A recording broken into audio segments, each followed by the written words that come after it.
Mes amis, approchez-vous un peu. Installez-vous tranquillement.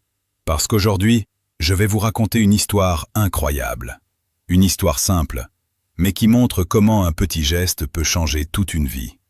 Écoutez bien cette histoire. Cette histoire commence un matin comme les autres. Le soleil venait à peine de se lever. Les rues étaient déjà pleines de voitures, de motos et de passants pressés. Chacun allait dans une direction différente. Chacun pensait à ses problèmes. Chacun voulait seulement arriver à l'heure quelque part. Mais sur le bord de cette route, quelque chose n'allait pas. Une voiture s'était arrêtée brusquement au milieu de la circulation. Le moteur refusait de démarrer.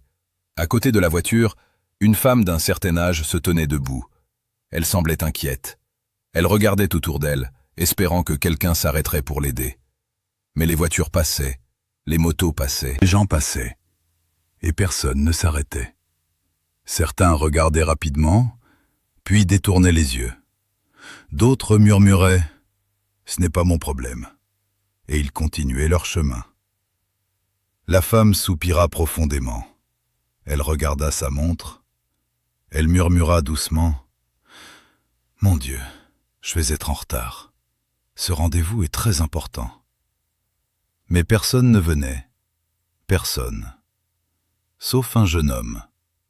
Ce jeune homme s'appelait Yann. Ce matin-là, Yann n'avait qu'une seule envie. Finir sa journée tranquillement.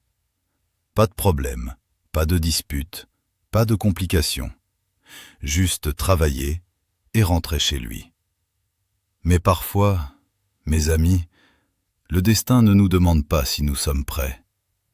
Il frappe à la porte et il change tout. Yann marchait sur le trottoir avec son sac sur l'épaule lorsqu'il remarqua la femme. Il la regarda quelques secondes. Il vit son inquiétude. Il vit la voiture arrêtée. Il vit les gens qui passaient sans s'arrêter. Et là, quelque chose toucha son cœur. Il posa son sac par terre. Il regarda la route, puis il traversa doucement. Il s'approcha de la femme. Avec une voix calme et respectueuse, il dit « Madame, vous avez besoin d'aide ?» La femme leva la tête et sembla un peu surprise. Devant elle se trouvait un jeune homme couvert de poussière. Ses vêtements montraient qu'il travaillait dur, mais dans ses yeux, il y avait quelque chose de rare, de la sincérité. Elle répondit doucement « Je crois que ma voiture ne veut plus démarrer, et je suis déjà en retard pour un rendez-vous très important. » Yann hocha la tête calmement. Puis il dit simplement « Si vous voulez, je peux regarder. » La femme hésita une seconde, puis elle acquiesça. « Oui, s'il vous plaît. » Yann s'approcha du capot de la voiture. Il l'ouvrit. Il regarda le moteur attentivement. Ses mains bougeaient avec assurance. Il observa quelques fils, tapa doucement sur une pièce, puis ajusta 2 câbles. Il semblait concentré. La femme le regardait en silence. Elle se demandait qui était ce jeune homme. Quelques secondes passèrent, puis Yann referma le capot. Il essuya ses mains et il dit calmement « Essayez maintenant, madame. » La femme entra dans la voiture. Elle tourna la clé. Le moteur fit un petit bruit, puis un deuxième, et soudain, vroom, le moteur redémarra. La voiture reprit vie avec un ronronnement régulier. Le visage de la femme s'illumina immédiatement. « Oh Seigneur !» s'exclama-t-elle. Elle sortit de la voiture, les yeux remplis de gratitude. « Vous venez de me sauver la matinée, jeune homme. Je ne sais pas comment vous remercier. » Yann sourit simplement. « Ce n'est rien, madame. » La femme sortit un billet de son sac et le tendit vers lui. Mais Yann recula légèrement. « Non, madame, gardez votre argent. » Elle le regarda surprise. « Pourquoi ?» Yann répondit doucement. « Parce que je ne l'ai pas fait pour l'argent. » Il marqua une petite pause, puis ajouta « Parfois, Dieu met simplement les gens sur notre chemin pour une raison. » La femme resta silencieuse quelques secondes. Ses yeux restèrent fixés sur lui. comme si quelque chose venait de toucher son cœur. Elle demanda doucement « Comment vous appelez-vous » ?»« Yann. »« Merci Yann. Vous venez de sauver ma journée. » Elle remonta dans sa voiture, la circulation reprit. La voiture s'éloigna, puis disparut dans la foule. Et Yann ? Eh bien, il reprit simplement son sac et continua sa route. Il ne savait pas encore, non, il ne pouvait pas imaginer que ce simple geste allait changer toute sa vie. Parce que parfois, une bonne action revient vers vous au moment où vous vous y attendez le moins. Mais ce que Yann ne savait pas encore, c'est que le destin préparait une épreuve terrible pour lui. Et c'est là, mes amis, que tout allait basculer.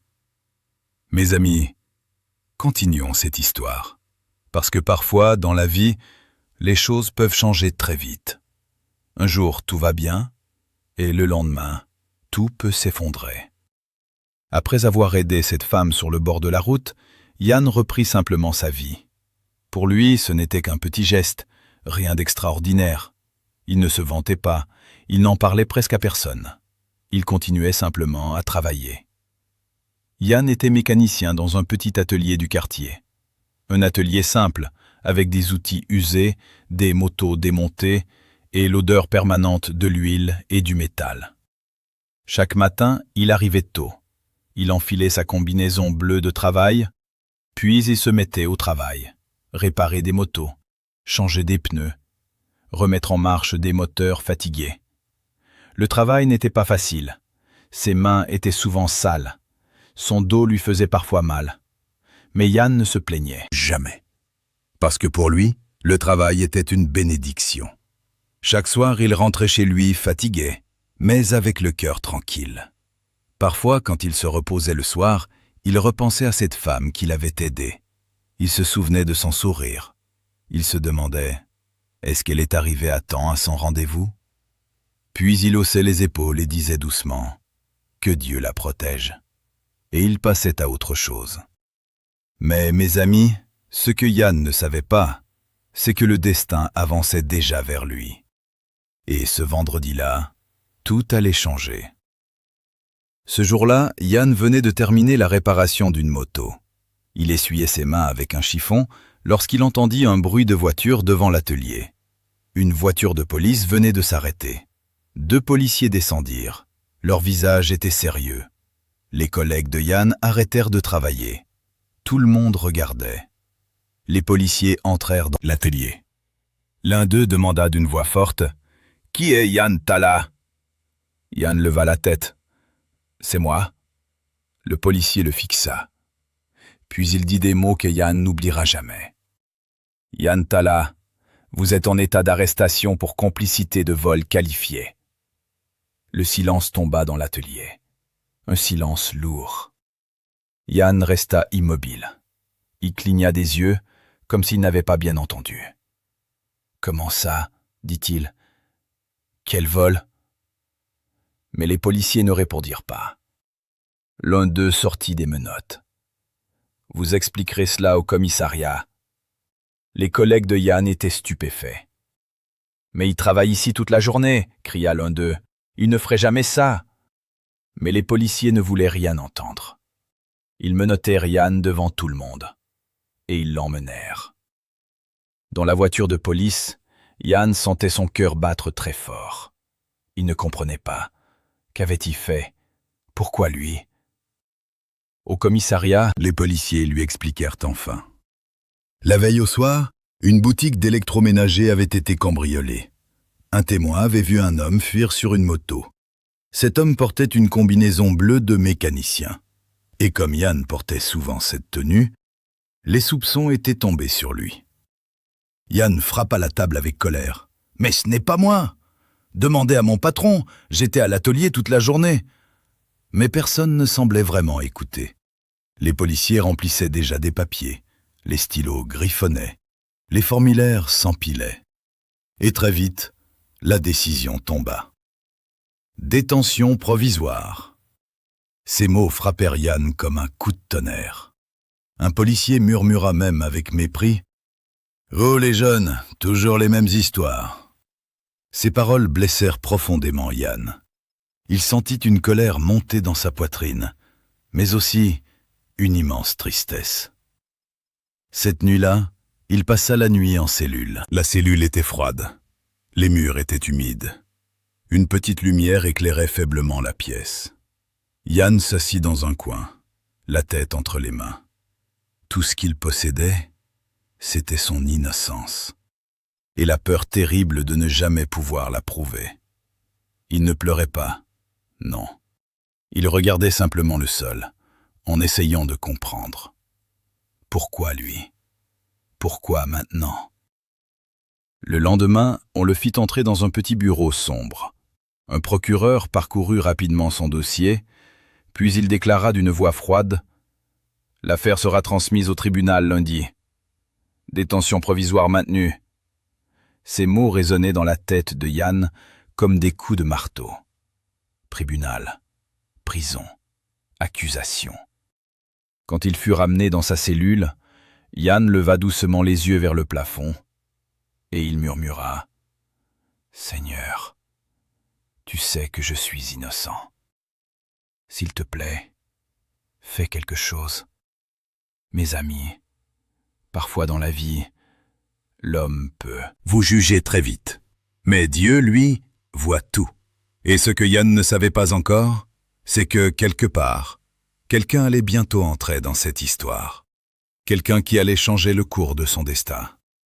Mais ça, nous allons le découvrir dans la prochaine partie. Car ce qui va arriver maintenant, personne ne pouvait l'imaginer. Mes amis, écoutez bien la suite de cette histoire.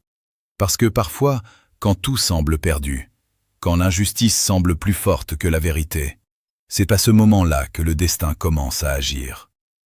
Les jours passaient lentement dans la cellule de Yann. Très lentement. Quand on est libre, une journée passe vite. Mais quand on est enfermé, chaque heure devient lourde. Chaque matin, Yann se réveillait au bruit des pas dans le couloir. Il espérait toujours entendre son nom. Peut-être que quelqu'un venait lui dire « Il y a eu une erreur, tu peux rentrer chez toi. » Mais rien ne venait. Les portes s'ouvraient, les portes se refermaient. Et Yann restait là, dans sa petite cellule froide. Il avait perdu l'appétit, il dormait mal. Mais au fond de lui, une petite flamme brûlait encore. La flamme de l'espoir. Parce qu'il savait une chose, il était innocent. Et il priait chaque jour pour que la vérité soit entendue. Quelques jours plus tard, un gardien ouvrit la cellule. « Yann Tala, on te demande au bureau. » Yann se leva immédiatement, son cœur battait fort. Dans le bureau, un homme d'une 50aine d'années était assis à une table. Il portait un costume simple, son visage montrait la fatigue, mais aussi la bienveillance.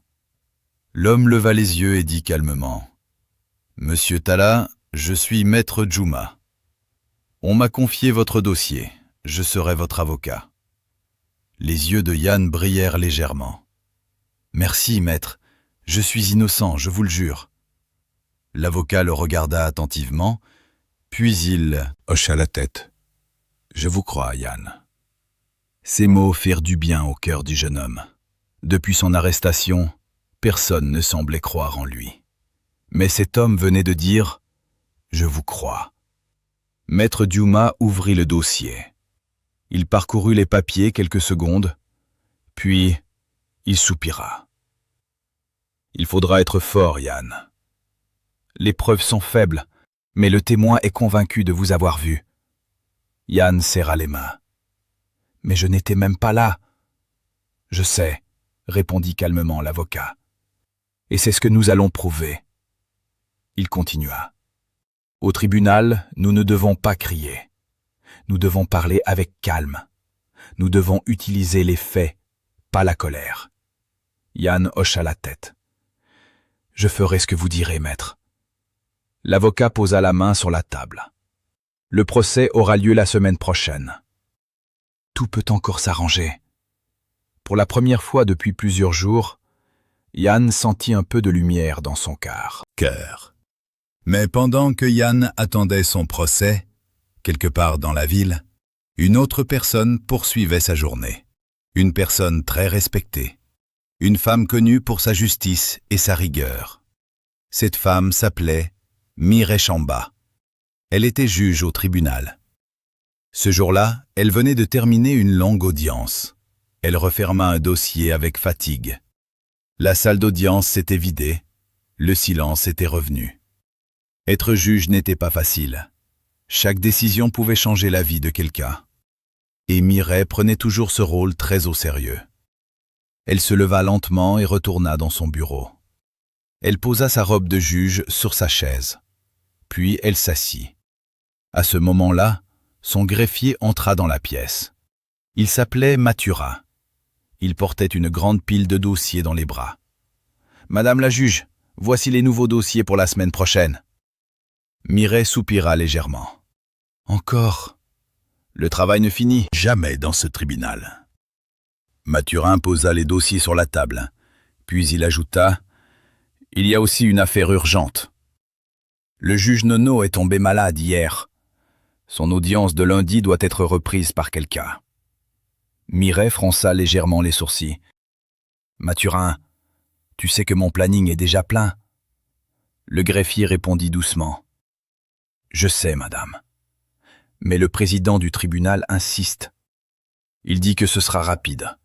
Une simple affaire de vol, un seul témoin. » Mireille resta silencieuse quelques secondes. Puis elle soupira. « Bon, donne-moi le dossier. » Le greffier lui tendit une chemise cartonnée. Sur la couverture, quelques mots étaient écrits.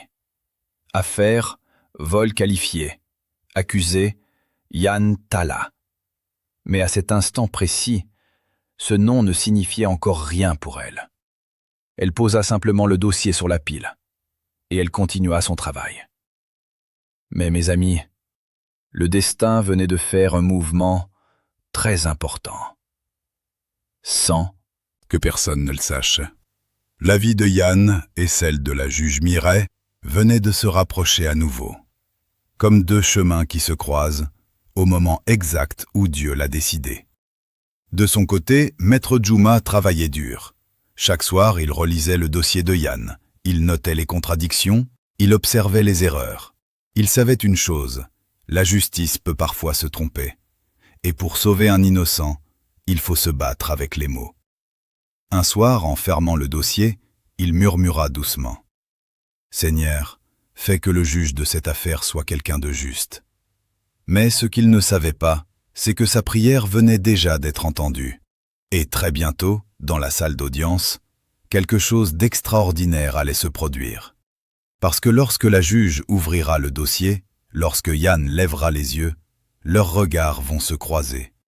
Et à cet instant précis, le passé va revenir frapper à la porte du tribunal. Et c'est là, mes amis, que tout va changer.